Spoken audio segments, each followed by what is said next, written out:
Oi, pessoal, boa tarde, seja muito bem-vindo, seja muito bem-vinda. O ICL Urgente está começando nessa terça-feira, dia 27 de janeiro de 2026. Nessa tarde a gente vai analisar as notícias saindo a quente do Brasil e do mundo. Ao meu lado nessa tarde, como toda terça-feira, toda semana, aliás, nessas férias de Rodrigo Viana, Laura Couto chega para trazer todos os detalhes sobre vários assuntos. Laura, boa tarde. Boa tarde, Gabi. Muito bom dividir a bancada do ICL Urgente com você.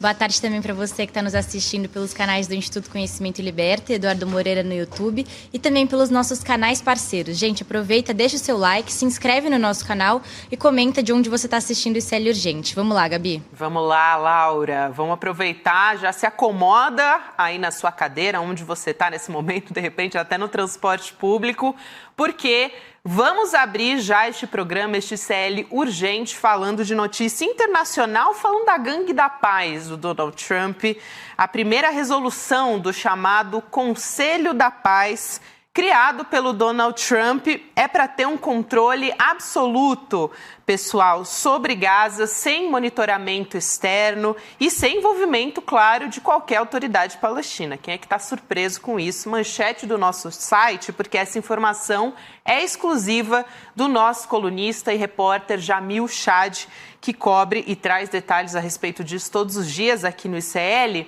Lembrando, ontem a gente trouxe a informação de uma conversa do presidente Lula com o Donald Trump, onde justamente ele exigia, como até uma maneira de o Brasil entrar nesse conselho, que no começo, aliás, não era uma vontade do presidente Lula, mas diplomaticamente essa foi a saída que ele encontrou, exigir a participação dos palestinos nas decisões. Vamos saber os detalhes desse documento com a Laura Couto, que traz essas informações. Laura. O documento da resolução deixa explícito que, a partir de agora, Gaza vai ser um território governado por indicados pelo governo Trump e isento de qualquer mecanismo de responsabilização, Gabi. Além disso, as forças militares que atuarem em Gaza também vão ter que ser aprovadas pessoalmente pelo Donald Trump. E sobre a sugestão do presidente Lula na conversa com o Trump, como você disse, Gabi, não tem nenhuma previsão sobre isso no documento da Casa Branca. Na verdade, pelo contrário, ninguém mais vai ter poderes sobre Gaza. Toda a autoridade legislativa e executiva vai ficar sob tutela do Conselho da Paz, Gabi. De onde menos se espera, é daí que não sai nada mesmo, né? Então, não dá para esperar nada diferente de um governo dos Estados Unidos, do governo Donald Trump, que vai até Davos, o Fórum Econômico Mundial, apresenta um PowerPoint de reconstrução, suposta reconstrução, lógico, de Gaza, com um empreendimento multimilionário, arranha-céus em cima dos corpos dos palestinos, então nada novo sob o sol. E, ao mesmo tempo, o Donald Trump está tentando conter uma crise interna lá nos Estados Unidos, principalmente no estado de Minnesota. A gente traz aqui aliás, já falou muito aqui no ICL Notícias sobre os dois casos envolvendo o ICE, que é a polícia Gestapo do Donald Trump, que diz respeito à imigração. Eles chocaram os Estados Unidos, o país, chocaram porque, no fim das contas, envolvem cidadãos americanos. A própria gestão do Trump reconheceu esse momento de recuar. A informação é a seguinte: o Gregory Bovino, esse é o chefe da milícia do Donald Trump, vamos dizer assim, ele vai deixar o posto de comandante em missão especial em Minneapolis e vai ser realocado, isso segundo fontes da imprensa estadunidense, da imprensa internacional. Essa decisão foi tomada justamente depois da morte do enfermeiro Alex Pratt. A gente trouxe também aqui todos os detalhes a respeito dessa história, os vídeos mostrando a situação ali, até acusações contra o Alex Pratt que foram desmentidas por essas imagens, o segundo cidadão estadunidense que foi assassinado pelo ICE. O Gregory Bovino, ele teria endossado a fala da Secretaria de Segurança Interna, que, sem apresentar nenhum tipo de prova, insinuou que o enfermeiro seria um terrorista doméstico. E lembrando também que o Bovino ele ficou famoso porque nos últimos dias desfilou em Minnesota vestindo um casaco bastante semelhante a um uniforme nazista. Você vê as imagens da nossa manchete aqui na tela também. E para complementar essa história toda, vocês devem se lembrar de uma reportagem que a gente trouxe com exclusividade também, a apuração do Jamil Chad, que tem uma operação em curso pelo ICE, um orçamento extra de 30 bilhões de dólares para o ICE, gente, incluindo o recrutamento do que a gente chama dos patriotas, os americanos patriotas. Te lembra alguma coisa esse termo, né? Não sei. Mas tem a cara do tio Sam, tem a palavra invasores nessas manchetes de recrutamento, enfim, tem um discurso nacionalista, até neonazista muito forte, tudo isso para ampliar essa onda de prisões e também deportações desses imigrantes. Então, aqui continuando essa história, a gente traz essas atualizações. Agora há pouco eu estava falando sobre Gaza, quero também adicionar uma história envolvendo um brasileiro. O primeiro-ministro de Israel, o Benjamin Netanyahu, ele deu boas-vindas, sabe para quem? Por lá? Os irmãos Flávio e Eduardo Bolsonaro durante um discurso na Conferência Internacional de Combate ao Antissemitismo no Parlamento israelense em Jerusalém. O objetivo das viagens, ou melhor, dessa viagem, dos filhos em específico, é reforçar a pré-candidatura do Flávio à presidência junto a lideranças da extrema-direita internacional. Esse é um esforço que já vem desde o Eduardo Bolsonaro e agora que tem essa chancela do nome do Flávio Bolsonaro, está colocando em prática realmente esse plano. O Flávio e o Netanyahu, eles se encontram, a gente está vendo aqui as imagens, segurando a camisa do Palmeiras, o Flávio Bolsonaro, ao lado do Netanyahu. Eles se encontraram num jantar de gala depois dos eventos do segundo dia dessa conferência internacional, que é uma conferência de combate ao antissemitismo, que está acontecendo lá em Israel, e na companhia do irmão, o Eduardo Bolsonaro, que já tem feito esse esforço pela extrema-direita e contra o Brasil, no fim das contas, já há bastante tempo, nos Estados Unidos.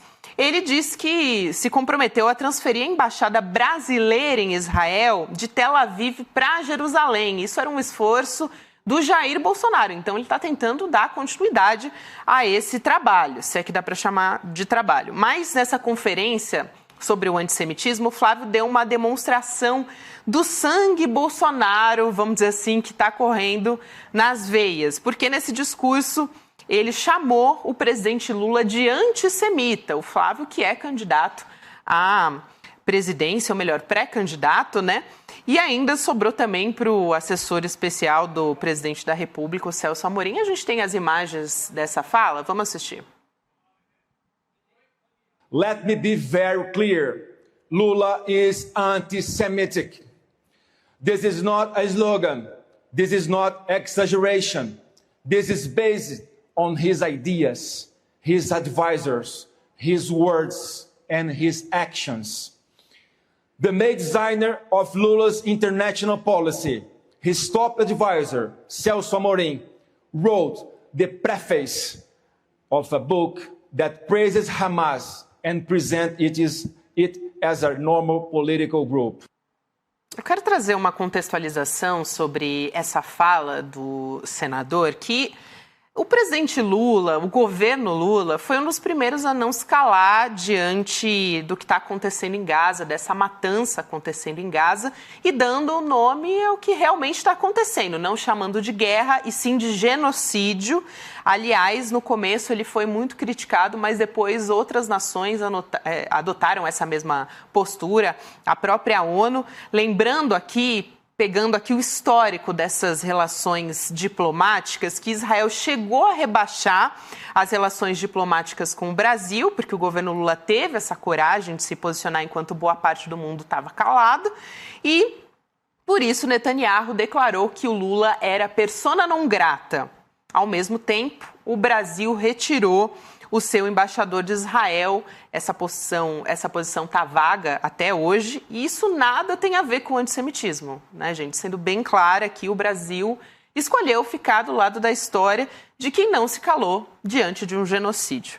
Mas vamos dar continuidade aqui ao nosso noticiário, porque se em Israel O Flávio se encontrou ali com as lideranças da extrema-direita, no fim das contas foi buscar apoio da candidatura dele.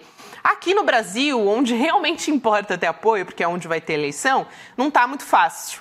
Então, o presidente do PSD, o Gilberto Kassab, já tirou dele da reta. O Kassab disse que não tem possibilidade de uma união da direita em favor da candidatura do Flávio para a eleição presidencial. A Laura Couto traz esses detalhes também. Laura. Gabi, olha isso. Gilberto Kassab ainda ressaltou que o PSD apoia a candidatura do atual governador de São Paulo, Tarcísio de Freitas, para o Palácio do Planalto. Mas até o momento, Tarcísio não confirmou a candidatura à presidência. Em entrevista à CNN, o Kassab disse o seguinte, abre aspas, o PSD tem uma posição muito clara. Todos sabem que se o governador Tarcísio for candidato, o PSD vai apoiar. Caso o governador Tarcísio não seja candidato, nós temos 2 pré-candidatos no partido, 2 excelentes governadores. O governador do Paraná, que é o Ratinho Júnior, e o governador do Rio Grande do Sul, que é o Eduardo Leite. Gabi, mesmo assim, o Gilberto Kassab desejou boa sorte para o Flávio Bolsonaro na corrida eleitoral. Ele disse o seguinte, que ele faça uma boa campanha, que ele possa levar suas ideias e os seus projetos para o país. Projetos para o país. Resta saber que projetos que ele está falando, né, Laura? Mas, enfim, a direita não está conseguindo se resolver internamente. Tem um racha muito claro acontecendo. Outro que está irritado, pessoal, com essa falta de apoio, de destaque também, é o Ronaldo Caiado, governador de Goiás, que inclusive se adiantou, lançou pré-candidatura à presidência já no ano passado. Saiu na frente dos demais, vamos dizer assim, desaliados da direita do Caiado. Hoje ele diz que deve deixar a União Brasil, já está negociando com outros partidos também para disputar as eleições presidenciais. A Laura também conta melhor essa história aqui pra gente. Laura. Gabi, em entrevista à Rádio Nova Brasil, o Caiado deixou transparecer um incômodo com a aliança do União Brasil com o Partido Progressistas, a Federação União Progressista. O Ronaldo Caiado afirmou que o PP, que é ligado ao senador Ciro Nogueira, seria contra a candidatura dele e, por isso, ele estaria buscando outra coligação. O presidente do União Brasil, Antônio Rueda, e o secretário-geral, o ACM Neto, eles já teriam sido informados pelo Caiado sobre essa decisão. E mesmo de saída do partido, o atual governador de Goiás disse que segue na disputa para presidente. Gabi, olha só o que ele disse. O que o Lula quer é um candidato só. Como é que você enfrenta toda a máquina de um governo com um candidato só? Com o PT no poder, é um processo duro. Ele não tem limite e tem que ganhar a eleição a qualquer custo. Se nós tivermos um candidato só, ele terá dificuldade de caminhar de hoje até 4 de outubro, Gabi. Apesar, Laura, de todas essas pesquisas que têm saído com nomes da direita e o nome do Caiado não tem aparecido como nome expressivo, ele disse que não tem garantia de que um nome que foi apoiado pelo próprio Bolsonaro, que foi escolhido pelo Bolsonaro, vai ter mais chance de vencer as eleições ou não. Vou trazer a frase dele exatamente o que ele disse. Então, abre aspas. Ninguém nega o prestígio dele, Bolsonaro, claro, ele está falando aqui, mas são 2 coisas distintas. Uma coisa é ele candidato e outra é um indicado dele candidato. Por mais prestígio que a pessoa tenha, não consegue transferir 100% dos votos. Então foi o que disse o Caiado, prometendo o apoio ao Flávio Bolsonaro num eventual segundo turno. Mas, por enquanto, ele não quer apostar as fichas no nome do Flávio de jeito nenhum, até porque ele quer aparecer na imprensa, enfim, como candidato viável para a direita. É verdade que não consegue transferir 100% dos votos, mas já apareceu aí que o Flávio tem aparecido com uma vantagem em relação ao nome do próprio Caiado nessas pesquisas. Bom, a gente falou dos filhos, do Flávio, do próprio Eduardo, lá em Israel. Ficou faltando um nome aí para vocês, né? O Carlos, que inclusive aparece aqui para passar vergonha. Os próprios aliados do deputado federal Nicolas Ferreira desmentiram publicamente o ex-vereador Carlos Bolsonaro. Gente, eles acusam o Carlos de editar um vídeo e alterar a mensagem que foi dita nessa gravação, fazendo acreditar que o público estava pedindo uma outra coisa, a volta do Bolsonaro. Essa gravação aconteceu durante aquela caminhada do Nicolas Ferreira de Minas até Brasília. E a gente tem um trecho desse vídeo que o Carlos Bolsonaro postou nas próprias redes sociais. Vamos entender primeiro esse vídeo. Vamos lá.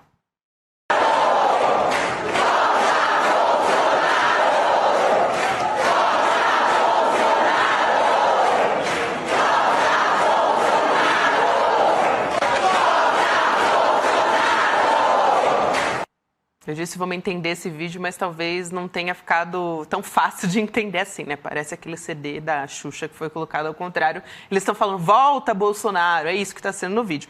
Só que os aliados do Nicolas postaram um vídeo verdadeiro. E a mensagem é outra. Vamos assistir o vídeo verdadeiro.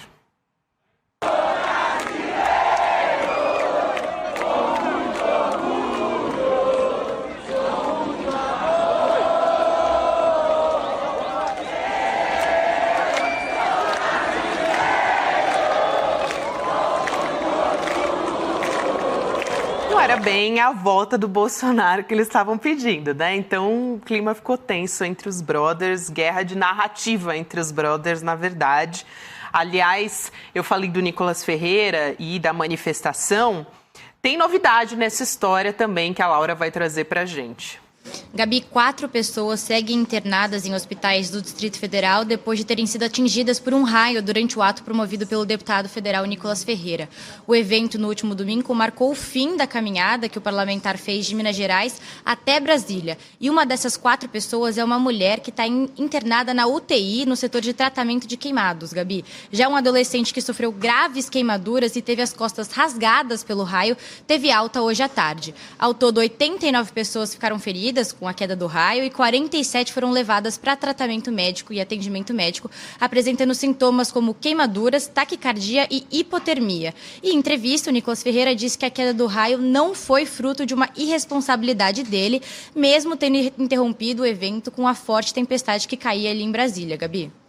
Pois é, a gente trazendo uma situação que poderia ter sido muito mais grave do que essa, que tem pessoas até agora internadas lá no hospital e ainda em situação considerada bastante grave. Já parlamentares até entraram com representação contra o Nicolas Ferreira por conta dessa irresponsabilidade. Bom, vou voltar a falar do Carlos aqui, pessoal. Ele tem incomodado a direita de Santa Catarina.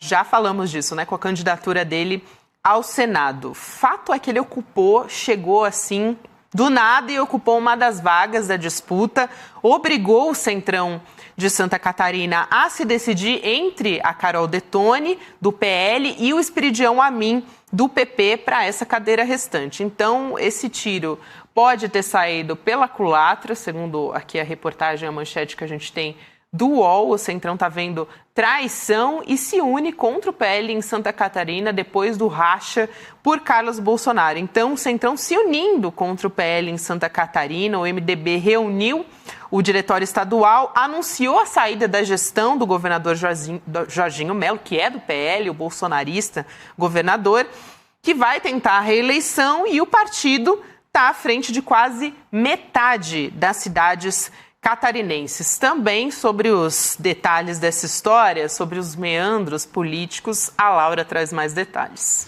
Gabi, o buraco desse racha é mais embaixo. Olha só, o governador Jorginho Melo, ele tinha um acordo com o MDB, que ele nomearia o vice da chapa da reeleição, e um acordo com progressistas para uma das cadeiras ao Senado.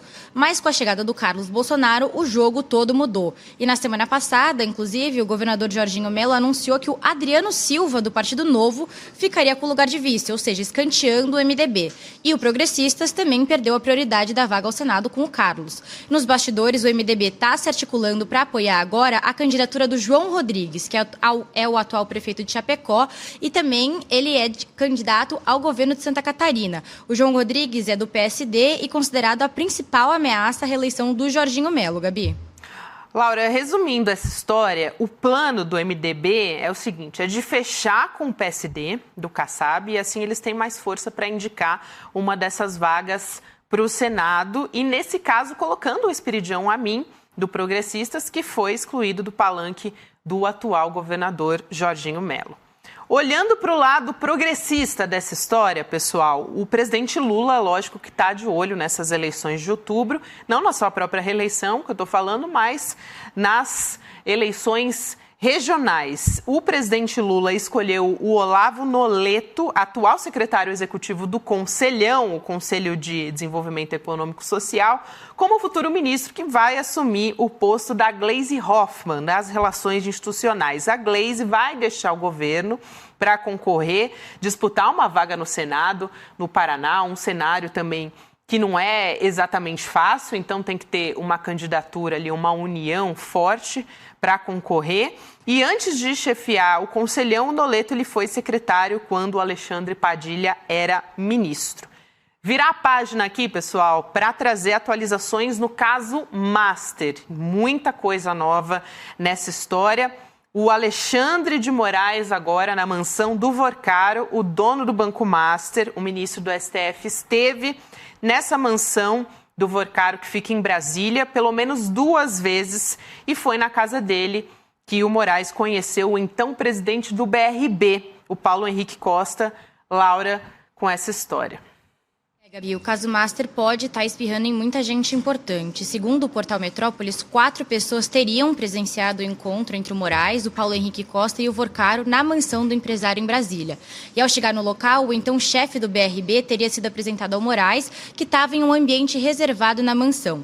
Naquele momento, o Master buscava no BRB uma salvação para evitar fechar as portas. E durante o encontro, teoricamente, o Moraes e o Paulo Henrique trocaram impressões sobre esse assunto do BRB e do Master. Mas aquele fim de semana não foi a única vez que o Moraes teria estado na casa do Vorcaro. O ministro acompanhou o resultado das eleições norte-americanas, que elegeu Donald Trump para o 2º mandato na mansão do banqueiro, segundo o portal Metrópolis. Na ocasião, o Moraes estava na mesma área reservada do imóvel, fumando charutos e degustando vinhos caros e raros, Gabi.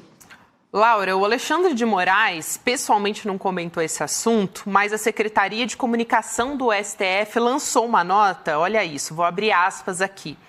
A matéria do portal Metrópolis sobre uma suposta reunião do ministro Alexandre de Moraes, acompanhado por um assessor, com o então presidente do BRB, o Paulo Henrique Costa, em um fim de semana do primeiro semestre de 2025, na casa do banqueiro Daniel Vorcaro, é falsa e mentirosa.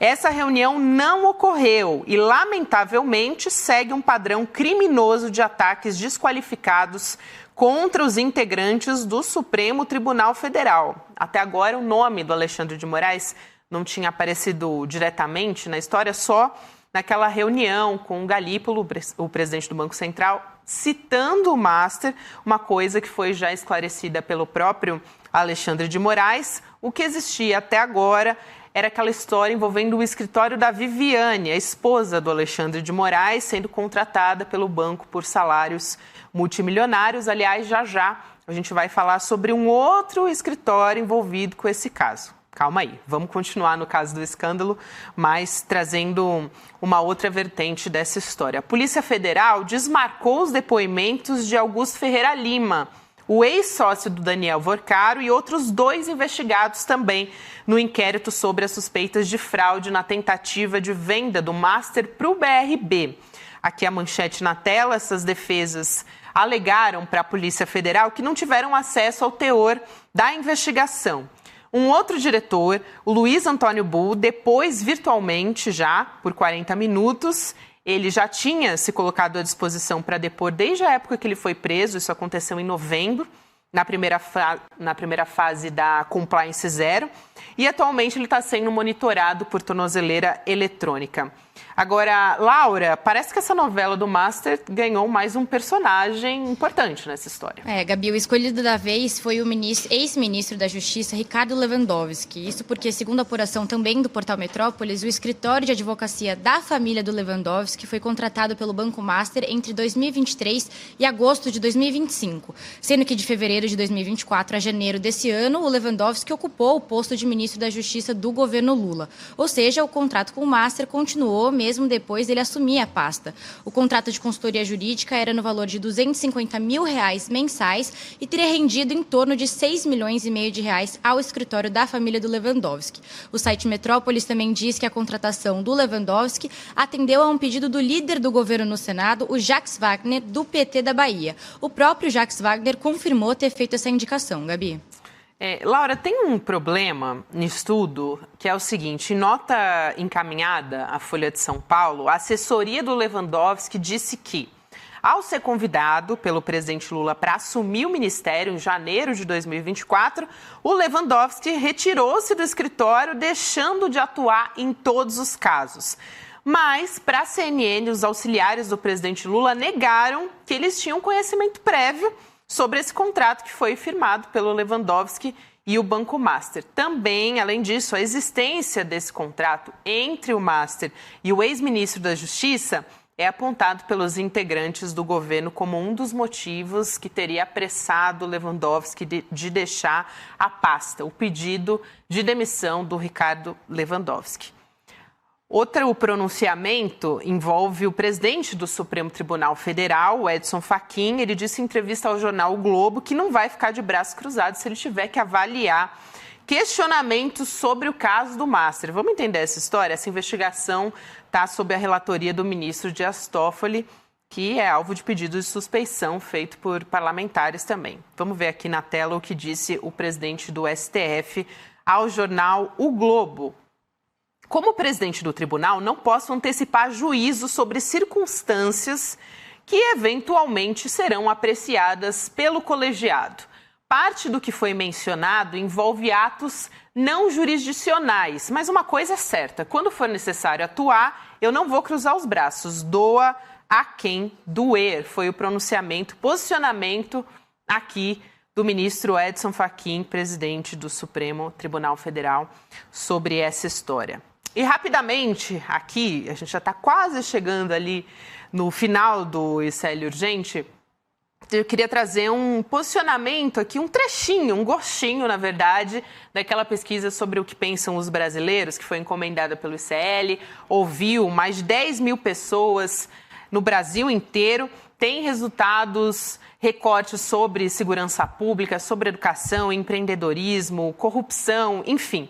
E entre todos os itens apresentados, foi perguntado quais são os 3 que parecem mais graves. E o interessante, você vai ver aqui na tela, né, problemas que a população vê como mais grave. E entre todas elas, quais são as 3 questões que lhe parecem mais graves? A resposta é múltipla. Corrupção na política aparece em primeiro lugar, 86%.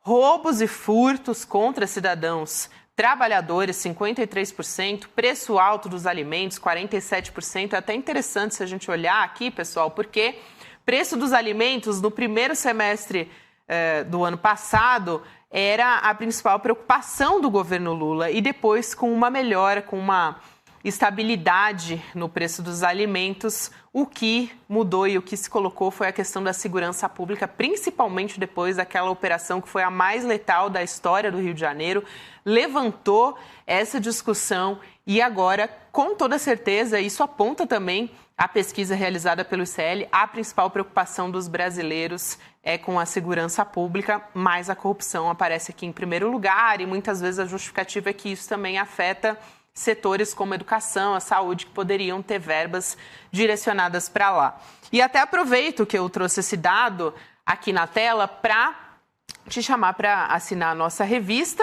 e também para você deixar o seu e-mail em iclurgente.com.br para participar do Mapa da Mina, né, pessoal? Ainda é uma preocupação grande dos brasileiros a questão da economia. O Eduardo Moreira, a Débora Maganha estão estudando muito, assim, indicadores do mundo inteiro, lógico, observando todos os cenários atuais do noticiário para entender o que trazer para vocês, né, uma previsão da economia para 2026. Então, tudo isso vai estar no Mapa da Mina. Não deixe de fazer sua inscrição, porque já é amanhã, dia 29... Aliás, amanhã não, né? Depois de amanhã, quinta-feira, dia 29 de janeiro, 8 horas da noite, é a sua chance de participar. E lógico que eu vou me despedir, não esquecerei de Laura Cote, que me acompanhou. Acho bom, Você Gabi. Achou, né, Laura? Mas não aconteceu. Boa tarde para você, minha querida. Valeu, Gabi. Até amanhã. Um beijo. Laura Cote aqui diariamente no ICL Urgente, detalhando todas as notícias para você.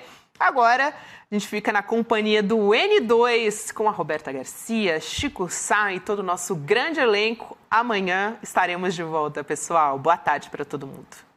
Eu sempre digo que para investir e para fazer previsão de mercado, você tem que tirar o torcedor do lado e tem que olhar os fatos. E aí, meu irmão, se tu quer acertar, não importa se você é de direita ou de esquerda, se gosta do político A ou do político B, se gosta do empresário A ou do empresário B, você tem que olhar os números, você tem que olhar os fatos, entender as expectativas. E aí, ser objetivo, ser analítico. Quase ninguém faz isso. Porque por trás de quase toda previsão existe um interesse de beneficiar algum político, alguma ideia. Aqui no ICL, a gente faz o relatório mais analítico, mais imparcial no sentido de olhar os fatos. E é por isso que todo ano a gente acerta mais que todo mundo. Em 2025, a gente acertou tudo que a gente previu, com uma precisão inacreditável. Dissemos que o dólar ia bater 5,30 e bateu. Eu não acho que ele vai a 5,30, mas ele tem espaço para ir até lá. Dissemos que a bolsa ia bater um novo recorde no segundo semestre e bateu. Isso pode ser um gatilho para a bolsa subir de uma maneira mais robusta e atingir máximas históricas, tá? Dissemos que os fundos multimercados teriam o primeiro ano bom depois de vários anos ruins, e isso aconteceu. 2025 deve ser, depois de alguns anos sofríveis, um bom ano para os fundos multimercados. Tudo! Enquanto isso, a Faria Lima, mais uma vez, errou tudo novamente. Se você quiser assistir o Mapa da Mina 2026, que vai acontecer no dia 29 de janeiro, uma quinta-feira, às 8 horas da noite, se inscreve e chama todo mundo da sua empresa, seus amigos, sua família, porque ninguém pode perder esse encontro.